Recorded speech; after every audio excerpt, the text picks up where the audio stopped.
welcome back to my channel. So today I'm going to be showing you how to make such an easy chicken korma recipe. This is probably one of my kids' favourite curry recipes because it's so mild but yet it's so tasty as well. And when I cook it, you will see that nothing bad goes into here. And I'm also going to be cooking it with natural yogurt instead of coconut milk. If you're watching this video and you're new to my channel, I would love for you to subscribe. I post a new recipe idea every single Sunday at 7 AM UK time. So if you like this kind of thing, that I would love for you to click that subscribe button down below.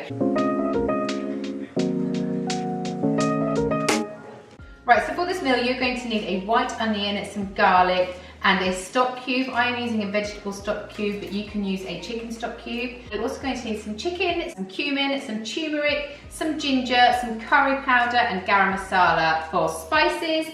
And then you want to get a natural yogurt. You can use a Greek yogurt, or this is a Greek style yogurt. And you're also going to want some sultanas. And then to serve with it, you're going to need some rice, some naan bread or poppadoms, and of course some mango chutney too. So let's get straight on with cooking. I have actually already cooked my rice.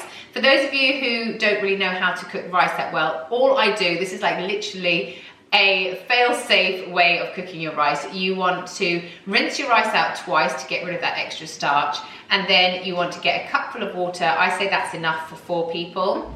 And then once you put it in the bottom of your pan, you want to get your middle finger and put it on top of the rice and put enough water so it goes to your first crease. You then pop it onto the hob with the lid on, bring it up to the boil, then you reduce it down to a simmer for 10 minutes and then you turn it off, never lifting the lid, and then about 10 minutes later, your rice will be perfect and fluffy. So that is already cooked. So what I'm gonna do now is I'm gonna chop up my onion and my garlic. I'm gonna just chop up my onion quite finely and then crush my garlic. And then I will also add in some grated ginger as well and just fry those off. Once that's fried off, I will then put the chicken in as well to brown that off before adding all my other ingredients too. Right, so while those bits are browning off, I'm just gonna cut my chicken into cubes, and then I will add these in once that's browned a little bit, because obviously it will brown further once you have added your chicken in as well.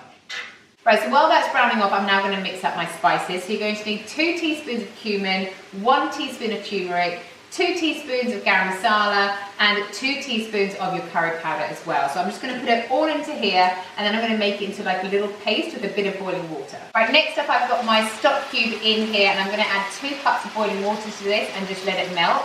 And then this is going to be the liquid along with my yogurt for my curry. This is browning off really nicely, so I'm now going to add in my curry paste that I have already made, and then I'm just going to work that into the chicken. This smells so fresh, and the good thing about this is that all of these things that I have put in here to make this paste are things that I use so often in other recipes. So if you do make a few of my other recipes, then hopefully you should have all of these ingredients already at home, so you don't have to go to the shop and buy more. Right, it's now time to add your stock. And I'm also going to be adding about half of this pot of yogurt. And then I'm just going to turn it down to simmer. Right, so once everything's in your pan, you then want to just leave it on simmer and let that just reduce down. That way your chicken's going to be made so much more tender as well, and you're going to lose some of that liquid in your dish as well. While that's doing that, I'm going to put my naans into the oven just to kind of heat up a little bit, and then I'm going to get ready, tidy up, and start my dishing up process. Right, so this is now reduced right down, so I'm now going to get a couple of handfuls of sultanas and put them in. This just adds like a really nice sweet taste to your curry, and then it's completely optional if you want to add the mango chutney or not. Chris and I do, but the kids don't, so instead they have this little kind of sweet hit in their meal instead. I'm going to give it a little taste now to see if it needs anything extra. That is really, really nice.